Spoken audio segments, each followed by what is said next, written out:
열린 문 사이로 시선이 마주친 그 찰나 세상의 모든 소음이 썰물처럼 빠져나갔습니다. 도대체 무엇이 문제였을까요? 평소와 다를 바 없던 평범한 저녁이었지만 처제 지우의 옷차림이 평소보다 조금 더 대담했던 것이 화근이었을지도 모릅니다. 몸매를 가감없이 드러내는 얇은 반팔 티셔츠와 아슬아슬하게 짧은 반바지. 펜션 곳곳을 청소하며 오가는 그녀의 뒷모습이나 주방에서 설거지를 할 때마다 언뜻 보이던 그 매끄러운 선들이 잔상처럼 뇌리에 박혀 떠나지 않았습니다. 이런 상상을 하면 안 된다는 걸 머리로는 수백 번도 더 알고 있었지만 제 몸은 그 어느 때보다 정직하고 잔인하게 반응하고 있었습니다. 2년 전 아내를 잃고 난 후 제 인생은 그저 텅 빈 펜션처럼 무채색이었습니다. 하지만 지우가 오고 나서부터 제 안에 억눌려 있던 욕망이 조금씩 고개를 들기 시작한 겁니다. 결국 저는 타오르는 갈증을 이기지 못하고 방으로 들어와 문을 걸어 잠갔습니다. 침대 옆 의자에 앉아 오직 한 사람만을 떠올리며 혼자만의 은밀한 해결 시간을 가질 수밖에 없었습니다. 예전에 보았던 자극적인 영상들이나 펜션을 거쳐간 수많은 손님을 떠올려 보려 애썼지만 소용없었습니다. 눈을 감으면 오직 지우의 숨소리와 그녀의 살결만이 선명하게 그려졌습니다. 아니야, 이건 미친 짓이야. 스스로를 다그치며 억지로 다른 생각을 하려 했지만 이미 통제력을 잃은 손길은 지우를 향한 열망으로 더욱 거칠어졌습니다. 호흡이 턱끝까지 차오르고 온몸의 신경이 한 곳으로 쏠리던 바로 그 순간이었습니다. 형부, 괜찮아? 저녁도 안 먹고. 걱정돼서 고요를 깨는 지우의 목소리에 저는 심장이 뱉는 것 같았습니다. 당황한 나머지 몸을 움직일 수도 대답을 할 여유도 없었습니다. 제발 그냥 가주길 빌었지만 인생은 늘 예상을 빗나가는 법이죠. 그때 드르륵 소리와 함께 문이 열렸습니다. 분명 잠갔다고 믿었던 문이 제대로 걸리지 않았던 것입니다. 세탁한 셔츠 가져왔어. 내일 손님 많다며. 지우는 환한 미소를 띠며 방 안으로 들어섰고 그 자리에서 얼어붙었습니다. 의자에 앉아있는 저의 적나라한 모습, 제 손의 위치, 그리고 쾌락과 당혹감이 뒤섞인 제 표정까지 바지 위로 불쑥 솟아오른 거대한 물건을 지우의 눈이 커진 채 바라보았습니다. 단 1초도 안 되는 짧은 시간에 모든 것이 탄로났습니다. 그야말로 돌이킬 수 없는 대형 사고가 터진 것입니다. 지우의 눈이 경악으로 커졌고 저는 수치심에 눈앞이 아득해졌습니다. 미안해. 지우야, 정말 미안해. 저는 황급히 몸을 돌리며 무릎으로 가리려 애썼지만 이미 늦었습니다. 온몸에서 식은땀이 흘렀고 얼굴은 폭발할 듯 달아올랐습니다. 지우 역시 얼굴이 새빨개진 채 그 자리에 서 있었습니다. 보통이라면 소리를 지르며 도망갔겠지만 지우는 나가지 않았습니다. 지우는 천천히 몸을 굽혀 바닥에 떨어진 셔츠를 주워 침대 위에 올려놓았습니다. 그리고 문 앞에서 잠시 멈춰선 그녀는 어깨를 미세하게 떨며 뒤돌아보지 않고 낮은 목소리로 말했습니다. 괜찮아, 형부. 남자가 그럴 수 있지. 나도 알아. 외로우니까. 잠시 침묵이 흐른 뒤 문이 조용히 닫혔습니다. 저는 그 자리에 주저앉아 얼굴을 감싸 쥐었습니다. 타오르던 열기는 순식간에 식어버렸고 그 자리를 메운 것은 끔찍한 자기 혐오와 공포였습니다. 만약 여러분이 이런 상황이라면 어떨 것 같나요? 내일 아침 그녀의 얼굴을 대체 무슨 낯으로 봐야 할까요? 저는 밤새 한숨도 자지 못한 채 자책했습니다. 하지만 그때의 저는 미처 짐작조차 하지 못했습니다. 지우가 마지막에 남긴 외로우니까라는 그 한마디가 저에게 어떤 위로가 되었는지, 그리고 이 부끄러운 사고가 우리 두 사람의 관계를, 아니 제 평생의 삶을 송두리째 뒤바꿔 놓는 서막이 될 줄은 말입니다. 아내를 잃고 멈춰버린 줄만 알았던 심장이 그날 밤부터 기이하고도 위험한 속도로 다시 뛰기 시작했습니다. 여러분의 생각은 어떠신가요? 이런 상황에서 지우의 반응은 무엇을 의미하는 걸까요? 여러분의 의견을 댓글로 들려주세요. 이 위험하고도 애절한 이야기가 어떻게 흘러갈지 궁금하시다면 지금 바로 구독과 좋아요를 눌러주세요. 다음 편에서는 이 사건 이후 두 사람 사이에 흐르는 묘한 기류와 더 대담해진 지우의 유혹이 이어집니다. 절대 놓치지 마세요. 그 부끄러운 사고가 우리 인생을 완전히 바꿔놓을 줄은 꿈에도 몰랐던 그날 밤, 저는 차가운 바닥에 주저앉아 멍하니 닫힌 문을 바라보았습니다. 하지만 시간이 지날수록 제 마음을 어지럽게 만든 것은 수치심보다도 지우가 남긴 마지막 한마디였습니다. 나도 알아. 외로우니까. 그 말은 마치 강원도 산속의 매서운 칼바람 속에서 발견한 작은 불씨처럼 제 가슴 깊은 곳을 파고들었습니다. 여러분, 누군가에게 자신의 가장 치욕스러운 순간을 들켰을 때 오히려 그 사람이 나를 이해한다고 말해준다면 어떤 기분일까요? 그 묘한 안도감과 더 큰 불안함이 뒤섞인 감정은 겪어보지 않은 사람은 모를 겁니다. 사실 강민우의 삶은 아내 지은이를 잃은 2년 전 그날에 멈춰 있었습니다. 서울에서의 안정적인 직장 생활을 뒤로하고 아내의 간절한 꿈이었던 펜션 사업을 위해 이곳 산골로 들어왔을 때만 해도 우리는 세상을 다 가진 것 같았죠. 숲속의 쉼표라는 예쁜 이름도 아내가 직접 붙인 것이었습니다. 삶에 지친 사람들이 잠시 쉬어가는 문장 부호 같은 곳이 되길 바랐던 아내의 따뜻한 마음이 담긴 이름이었죠. 하지만 펜션을 오픈한 지 고작 3년 만에 아내는 청천벽력 같은 암 선고를 받았습니다. 1년이라는 짧고도 고통스러웠던 암 투병 끝에 아내는 이 아름다운 숲을 남겨둔 채 먼저 세상을 떠났습니다. 결혼 10년 만에 이별이었습니다. 그 후로 2년 동안 저는 이 넓은 공간에 덩그러니 홀로 남겨졌습니다. 낮에는 손님들을 맞이하며 억지 미소를 지었지만 밤이 되어 불이 꺼진 펜션은 아내의 흔적으로 가득한 거대한 감옥과 같았습니다. 거실 소파의 결 하나하나, 주방 식탁에 남은 작은 흠집, 우리가 함께 골랐던 침실의 침대까지 모든 것이 아내에 대한 지독한 그리움을 불러일으켰습니다. 외로움은 단순히 혼자 있다는 감각을 넘어 뼈를 깎는 통증으로 다가왔습니다. 가끔은 산짐승의 울음소리가 아내의 목소리처럼 들려 밖을 내다보기도 하고 아무도 없는 복도에서 아내의 향기가 나는 것 같아 멍하니 서 있기도 했습니다.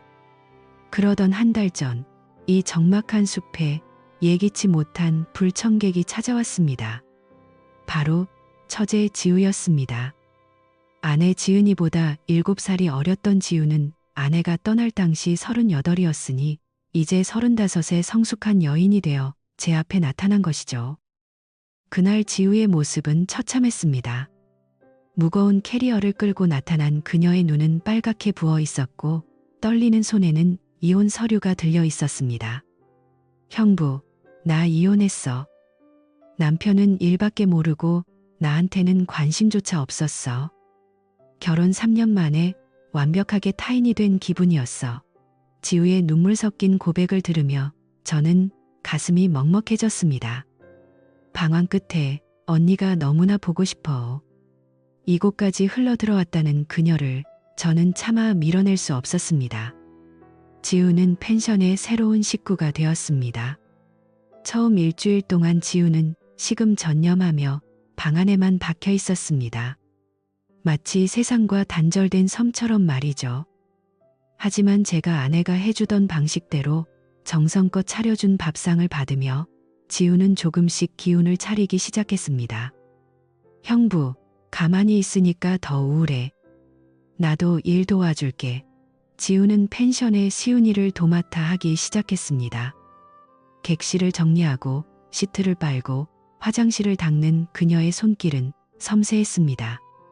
특히 지우가 준비한 아침 식사는 손님들 사이에서 금방 입소문이 날 정도로 훌륭했습니다. 지우가 주방에서 앞치마를 두르고 바삐 움직이는 모습을 보고 있으면 펜션에 다시 생기가 도는 것 같았습니다. 죽어가던 숲에 새싹이 돋는 듯한 그런 기분이었죠. 하지만 문제는 지우의 존재감이 커질수록 제가 그녀를 대하는 시선이 위험하게 변하기 시작했다는 점입니다. 지우는 아내 지은이와 너무나 닮았습니다. 맑은 목소리, 화사하게 웃는 인매, 심지어 뒤에서 보았을 때의 그 가녀린 어깨선까지. 가끔 복도를 지나는 지우의 뒷모습을 보고 있으면 죽은 아내가 살아 돌아온 것 같은 착각에 숨이 뱄을 듯 했습니다. 여러분, 죽은 사람과 똑 닮은 사람이 매일 눈앞에서 웃고 떠든다면 여러분은 이성을 유지할 수 있겠습니까? 처음에는 그저 사별한 아내에 대한 그리움이 투영된 것이라 생각하며 스스로를 다독였습니다. 이건 언니에 대한 예의가 아니야, 민우야, 라고 수천 번을 뇌까렸죠. 하지만 시간이 흐를수록 그것은 단순한 착각을 넘어선 묘한 감정으로 진화했습니다.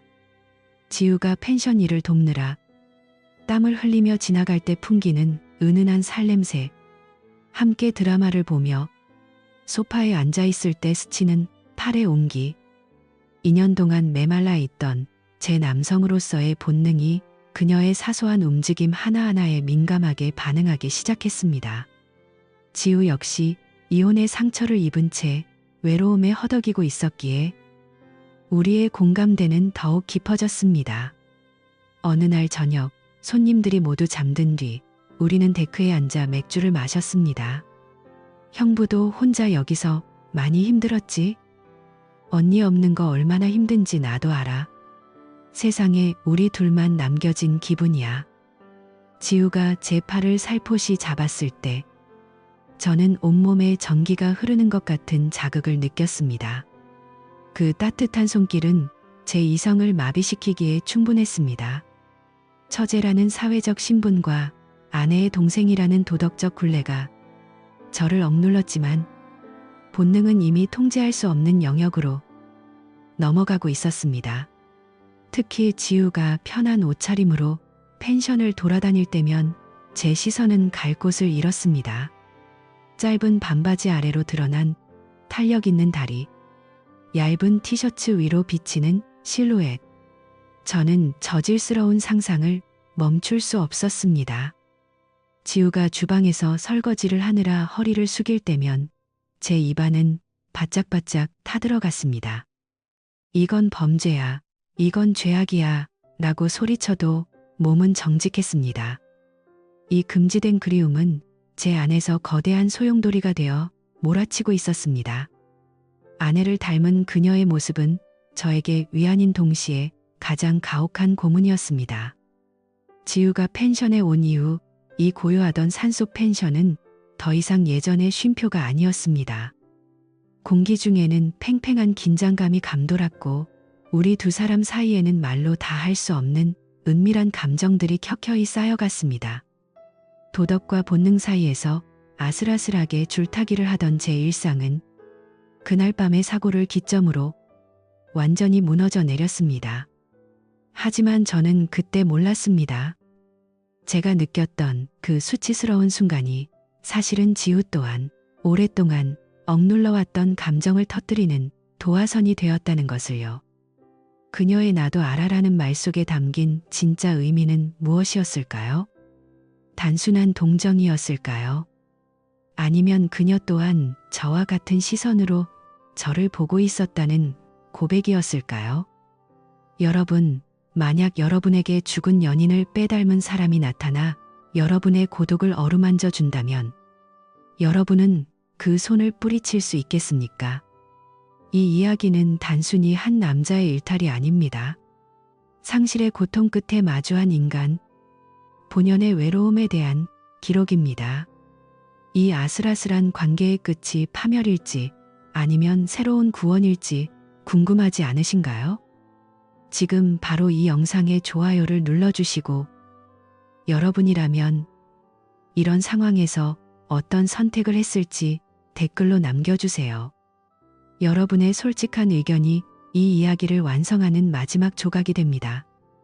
그리고 아직 구독하지 않으셨다면 구독 버튼을 눌러주세요.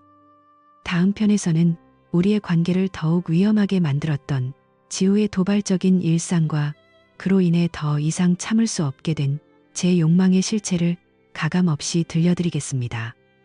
과연 우리는 이 상실의 숲을 빠져나갈 수 있을까요? 아니면 더 깊은 수렁으로 빠져들게 될까요? 그 충격적인 진실이 바로 다음 영상에서 공개됩니다. 여러분의 응원과 관심이 이 진솔한 기록을 이어가는데 가장 큰 힘이 됩니다. 끝까지 함께 해주셔서 감사합니다. 다음 시간에 뵙겠습니다. 과연 우리는 이 상실의 숲을 빠져나갈 수 있을까요? 아니면 더 깊은 수렁으로 빠져들게 될까요? 그날 밤의 수치스러운 사고 이후 저는 지우를 똑바로 쳐다볼 수 없었습니다. 하지만 기이하게도 그 사건은 우리 사이에 보이지 않는 벽을 허물어뜨리는 기폭제가 되었습니다. 지우는 예전보다 훨씬 더 자연스럽게, 때로는 대담하게 제 일상 속으로 파고들었습니다. 특히 어느 화창한 일요일 오후 손님들이 모두 체크아웃하고 정막만이 감도는 펜션 거실에서 목격한 광경은 제 이성을 뿌리째 흔들어 놓았습니다. 주방에서 목을 축이러 나왔던 저는 거실 한복판에 요가 매트를 깔고 있는 지우를 발견했습니다.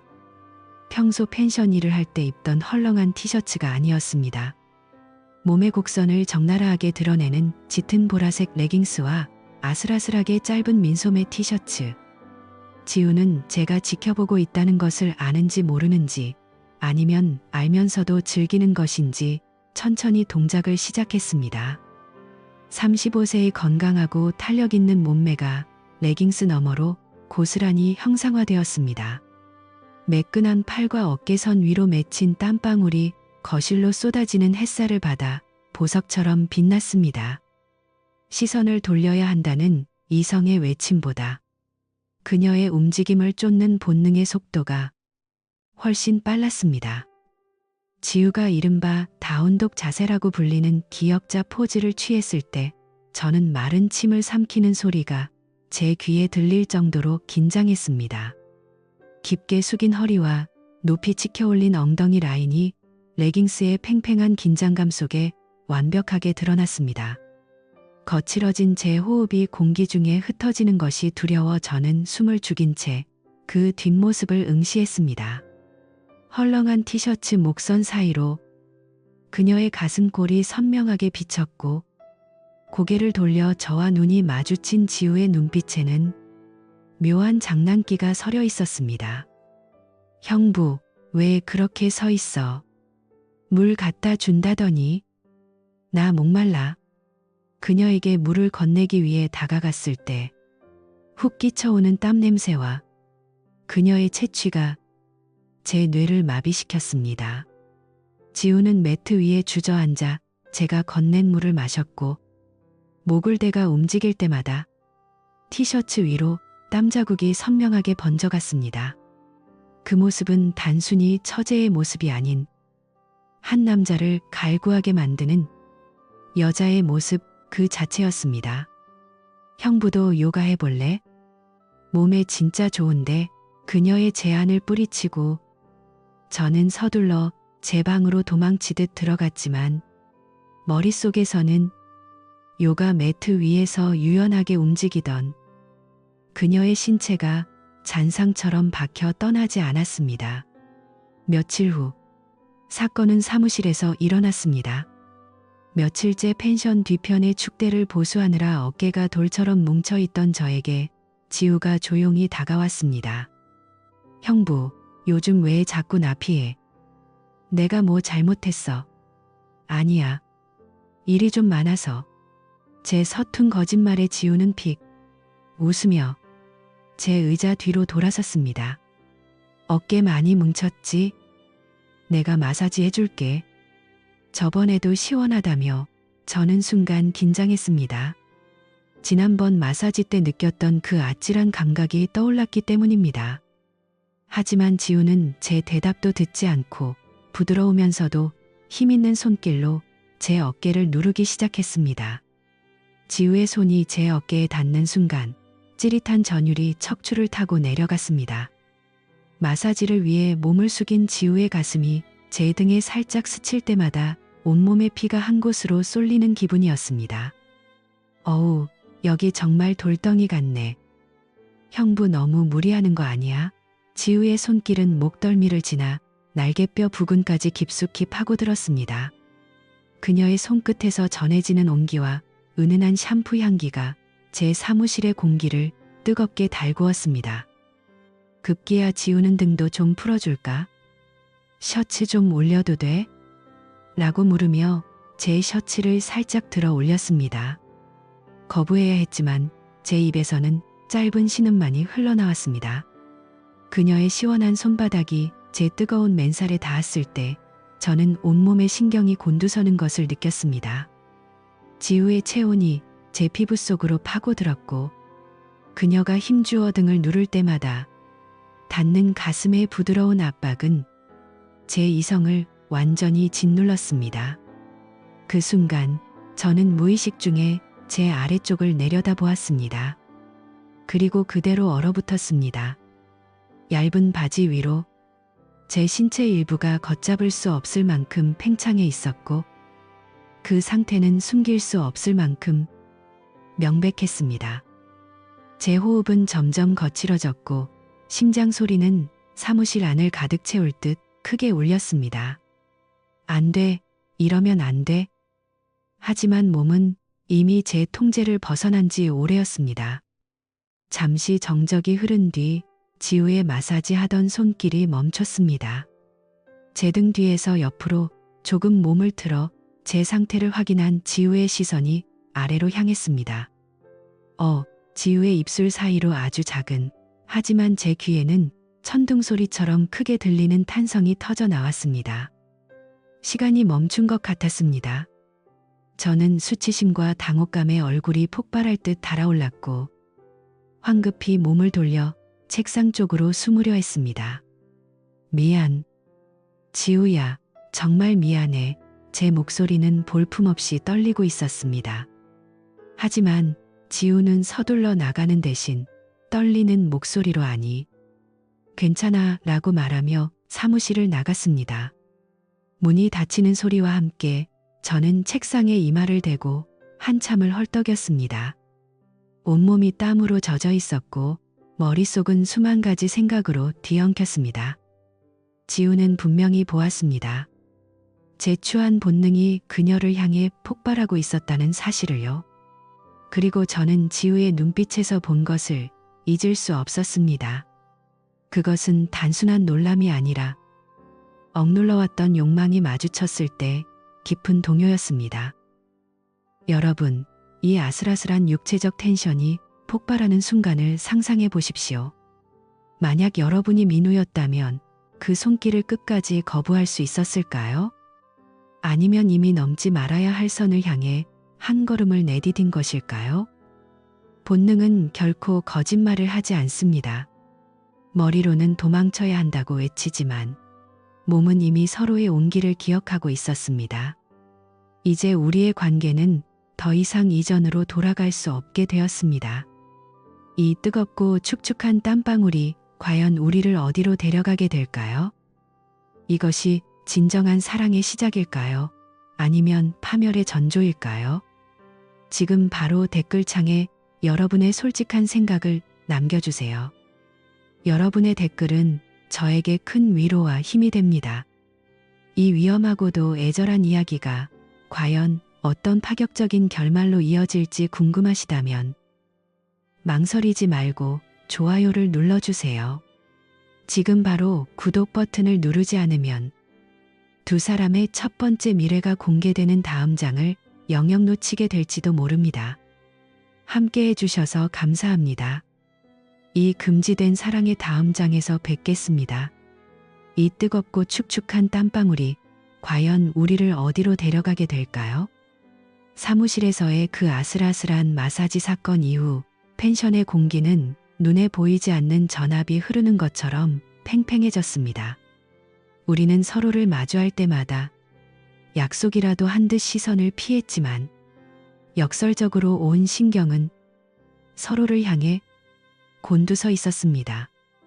도덕이라는 이름의 마지막 방어선이 속절없이 무너져 내리기 시작한 것은 그로부터 며칠 뒤 비바람이 몰아쳐 손님이 단 한 명도 없던 월요일 밤이었습니다. 거실에는 낮은 조명과 함께 빗소리만이 가득했습니다. 우리는 식탁에 마주 앉아 와인을 마셨습니다. 평소라면 펜션 운영이나 죽은 아내 지은이의 추억을 이야기했겠지만 그날 밤은 달랐습니다. 와인잔을 타고 흐르는 침묵은 무거웠고 지우의 눈동자는 평소보다 더 깊고 슬퍼 보였습니다.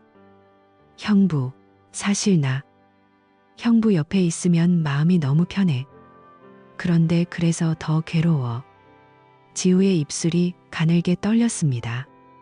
그녀의 뺨을 타고 흘러내린 눈물 한 방울이 와인 잔 속으로 떨어졌습니다. 2년 전 아내를 잃고 고립된 섬처럼 살아온 저와 이혼의 상처를 안고 도망치듯 이곳으로 온 처제. 우리는 서로의 지독한 고독을 너무나 잘 알고 있었습니다. 지우는 잔을 내려놓으며 말을 이었습니다. 언니가 떠나고 형부가 얼마나 죽은 듯이 지냈는지 알아. 나도 그래.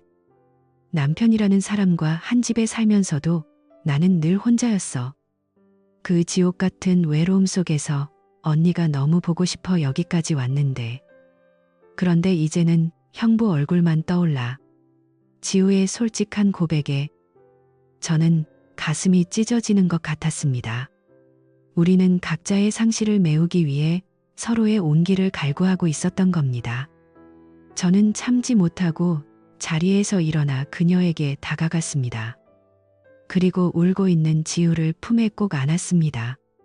미안해, 지우야. 내가 그러면 안 되는데. 제 사과에 지우는 제 가슴팍에 얼굴을 묻으며 더 크게 흐느꼈습니다. 알아, 형부도 나한테 끌리고 있다는 거. 부정하지 마. 오늘 밤만큼은 언니 동생도 형부도 아닌 그냥 나로 봐주면 안 돼? 그 고백은 제 이성을 지탱하던 마지막 기둥을 산산조각 냈습니다. 저는 그녀의 젖은 얼굴을 두 손으로 감싸 쥐었습니다. 처제라는 사회적 신분, 죽은 아내에 대한 예의, 세상의 시선. 그 모든 것이 와인 향기에 취해 안개처럼 흩어져 버렸습니다. 우리의 입술이 닿은 것은 찰나의 순간이었습니다.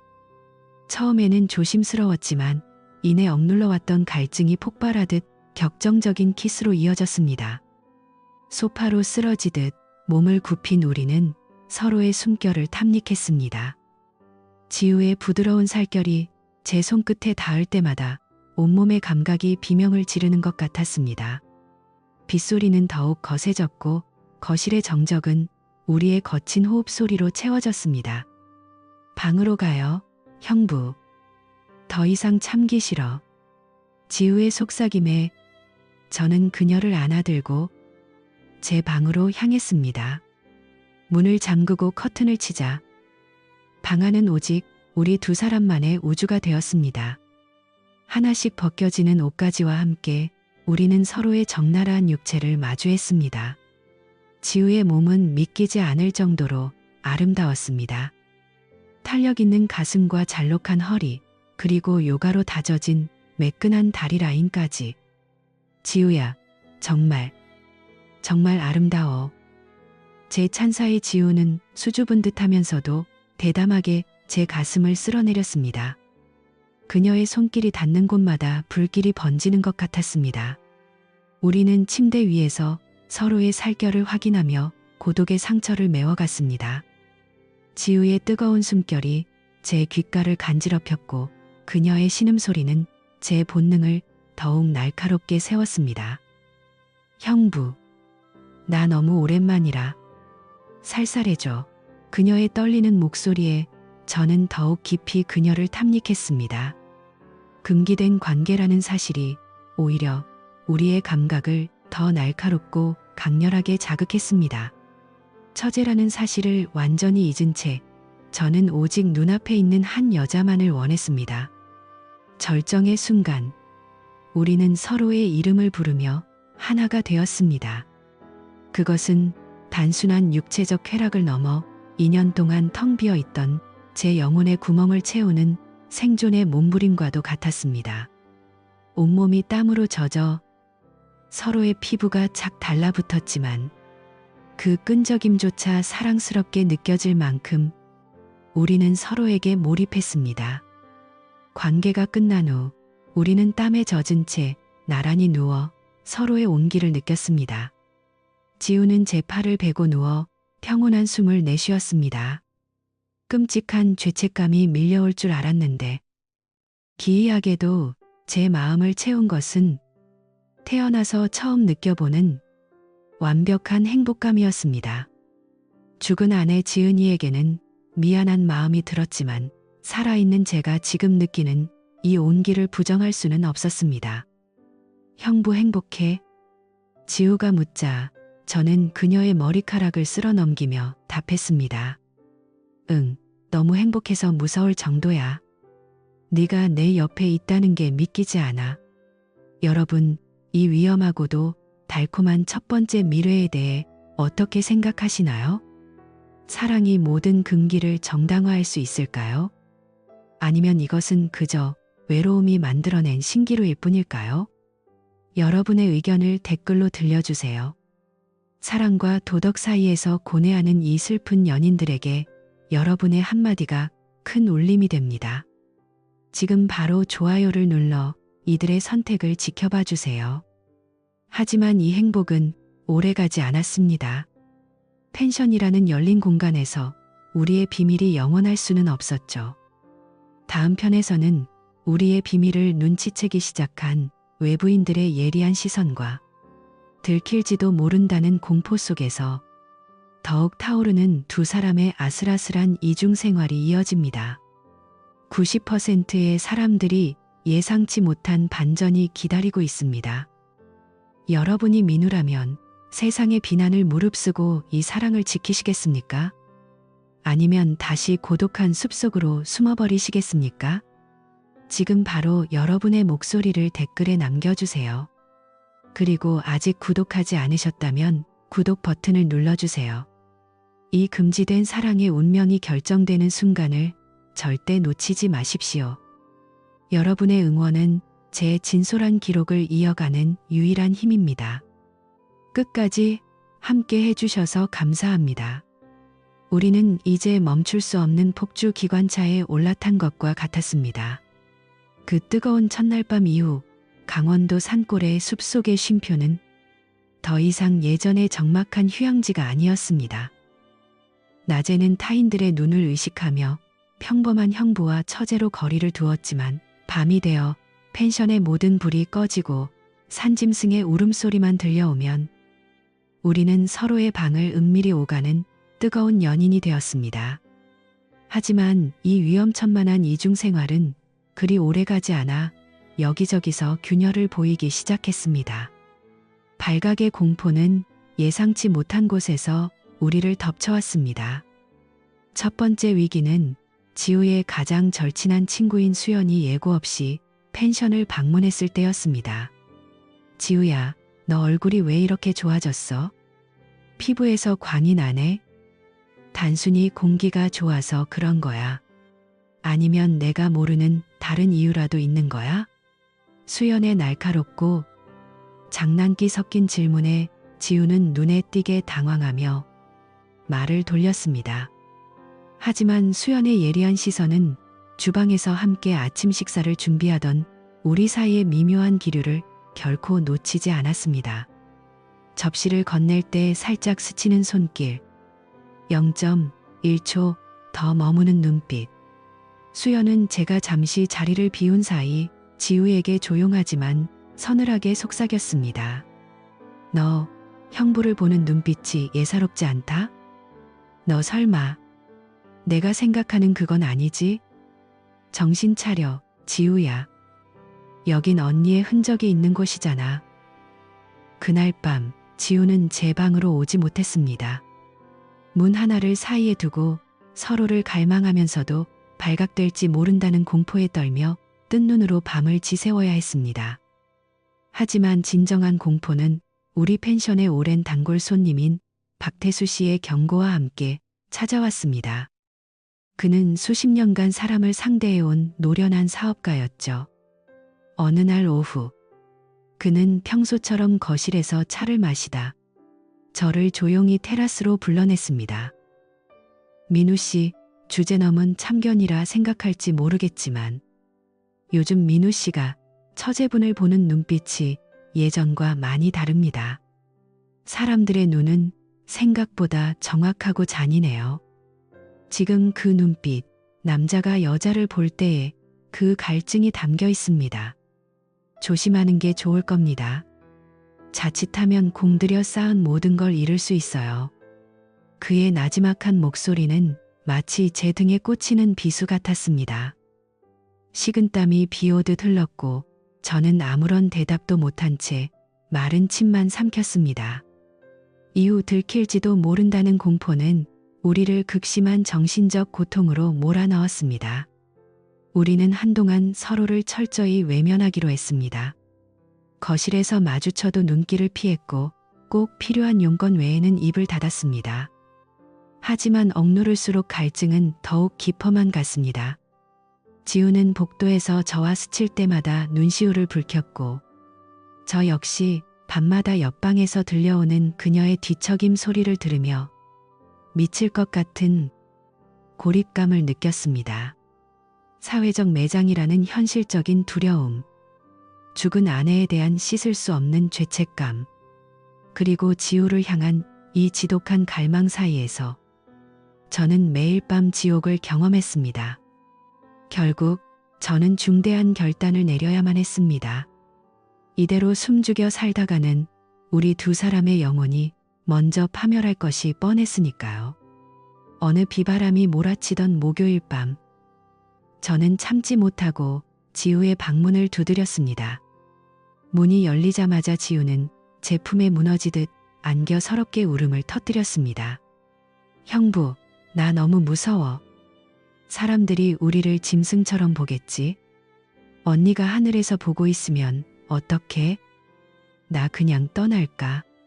저는 떨리는 그녀를 더욱 강하게 끌어안으며 귀가에 대고 나지막하지만 단호하게 속삭였습니다. 지우야, 더 이상 숨지 말자. 우리 여길 떠나자. 아무도 우리를 모르는 곳으로. 그곳에 가서 그냥 남들처럼 부부로 살자. 내가 너 지켜줄게. 지우는 놀란 눈으로 저를 올려다보았습니다. 하지만 여기는 언니의 평생 꿈이었잖아. 형부가 아내랑 일군 소중한 곳이잖아. 저는 그녀의 뺨을 타고 흐르는 눈물을 닦아주며 말했습니다. 지은이도 내가 남은 생을 이렇게 괴로워하며 살길 원하지 않을 거야. 지은이가 남긴 가장 소중한 선물은 이 건물이 아니라 바로 너야. 모든 세상의 비난은 내가 다 짊어질게. 지우야, 나랑 같이 가줄래? 지우는 한참을 망설이다가 제 손을 부서질 듯 꽉 잡으며 고개를 끄덕였습니다. 응, 갈게. 형부랑 함께라면 지옥이라도 좋아. 우리 도망가서 행복해지자. 우리는 그날 밤새도록 새로운 인생을 위한 도피 계획을 세웠습니다. 정들었던 펜션을 금매로 내놓고 바다 너머 아무도 우리를 모르는 제주도로 떠나기로 한 것입니다. 그곳에서 작은 카페를 열고 세상의 따가운 눈총을 피해 오직 우리 둘만의 사랑을 완성하기로 약속했습니다. 이것이 우리의 마지막 희망이자 유일한 탈출구였습니다. 여러분, 모든 것을 버리고 떠나는 이들의 결단을 어떻게 보시나요? 이것은 도덕을 저버린 비겁한 도망일까요? 아니면 진정한 사랑을 쟁취하기 위한 처절한 용기일까요? 여러분의 의견을 댓글로 들려주세요. 사랑과 사회적 금기 사이의 이 치열한 갈등에 대해 여러분은 어떤 입장이신가요? 지금 바로 좋아요를 눌러 이들의 선택에 대한 여러분의 마음을 표현해 주십시오. 이제 이야기는 마지막 장으로 향합니다. 아내의 꿈이 서린 숲을 등지고 제주도의 푸른 바다 앞에 선 두 사람. 과연 그곳에서의 삶은 그들이 꿈꾸던 낙원이었을까요? 아니면 여전히 과거의 망령에 시달리고 있을까요? 99%의 사람들이 예상치 못한 반전과 뭉클한 감동이 기다리고 있는 마지막 결론 부분을 절대 놓치지 마십시오. 지금 바로 구독 버튼을 누르고 이 위태로운 대서사시의 끝을 함께 확인하시기 바랍니다. 여러분의 구독과 알림 설정은 제 진솔한 기록을 이어가는 유일한 등불이 됩니다. 끝까지 함께 해주셔서 진심으로 감사합니다. 다음 편에서 뵙겠습니다. 강원도의 차가운 숲을 떠나 우리는 푸른 바다가 일렁이는 섬, 제주도에 도착했습니다. 이곳에서 우리의 삶은 부활이라는 단어 외에는 설명할 길이 없습니다. 과거의 이름과 상처를 뒤로한 채 우리는 바다가 한눈에 내려다 보이는 언덕 위에 작은 카페, 바다, 그리고 우리를 열었습니다. 이제 아침마다 저를 깨우는 것은 차가운 산바람이 아니라 창을 타고 넘어오는 따사로운 햇살과 잔잔한 파도 소리입니다. 여보, 벌써 일어났어요? 오늘 날씨 정말 좋다. 주방에서 커피를 내리던 지우가 환하게 웃으며 저를 맞이합니다. 이제 그녀는 더 이상 저를 형부라고 부르지 않습니다. 세상 사람들에게 우리는 그저 금슬 좋은 평범한 부부일 뿐입니다. 지우가 건넨 따뜻한 커피잔을 맞잡으며 저는 그녀의 이마에 가볍게 입을 맞춥니다. 처음 이곳에 정착했을 때만 해도 죽은 아내 지은이에 대한 미안함과 죄책감이 파도처럼 밀려와 밤잠을 설치기도 했습니다. 하지만 지우와 함께 카페를 운영하며 손님들의 웃음소리를 듣고 매일 같은 곳을 바라보며 대화를 나누는 사이 그 상처들은 서서히 아물어갔습니다. 우리는 알고 있습니다. 우리의 선택이 누군가에게는 비난받을 일일지도 모른다는 것을요. 하지만 지독한 고독의 밑바닥에서 서로를 발견하고 구원한 우리의 감정은 그 무엇보다 진실했습니다. 지은이 또한 하늘에서 우리가 서로의 아픔을 보듬으며 행복하게 살아가는 모습을 보며 미소 짓고 있을 거라 믿습니다. 사실 이곳 제주도에서 우리는 과거의 나를 버리고 완전히 새로운 사람으로 다시 태어난 기분입니다. 매일 아침 지우의 손을 잡고 카페 문을 열 때마다 저는 제가 살아있음을 느낍니다. 해질녘, 우리는 카페 문을 닫고 함께 해변을 산책합니다. 지우의 부드러운 손이 제 손가락 사이를 파고들어 꽉 맞잡힙니다. 우리의 선택은 옳았어, 그렇지? 지우의 물음에 저는 한치의 망설임 없이 고개를 끄덕입니다. 응, 내 인생에서 가장 잘한 일이야. 타오르는 노을을 배경으로 우리는 한참 동안 바다를 바라봅니다. 이제 더 이상 미래가 두렵지 않습니다. 제 옆에는 저를 온전히 이해해주고 사랑해주는 지우가 있으니까요. 외로움 속에서 만난 우리는 서로에게 가장 밝은 빛이 되었습니다. 여러분, 제가 겪었던 처제와의 금지된 사랑, 그리고 새로운 시작에 대한 이 이야기가 여러분에게 어떤 의미로 다가갔나요? 인생은 때로 우리가 예상치 못한 방향으로 우리를 몰고 가지만 그 끝에 진정한 행복이 기다리고 있을지도 모릅니다. 만약 여러분도 말 못할 외로움이나 상처를 안고 있다면 언젠가 반드시 여러분만의 바다, 그리고 우리를 찾으시길 진심으로 응원합니다. 저의 이 진솔한 기록이 누군가에게는 따뜻한 위로가, 누군가에게는 멈춰버린 삶을 다시 돌아보는 용기가 되었기를 바랍니다. 지금까지 긴 이야기를 끝까지 함께 해주신 시청자 여러분께 깊은 감사를 드립니다. 여러분의 좋아요, 한 번과 정성 어린 댓글은 제가 다음 이야기를 이어가는데 정말 큰 힘과 응원이 됩니다. 아직 구독하지 않으셨다면 지금 바로 구독 버튼을 눌러 저의 다음 여정도 함께 해주십시오. 여러분의 삶에도 언제나 따뜻한 쉼표와 눈부신 부활이 가득하시길 기원하며 저는 더 깊이 있고 진실된 이야기로 다시 돌아오겠습니다. 감사합니다. 소중한 오늘 보내세요.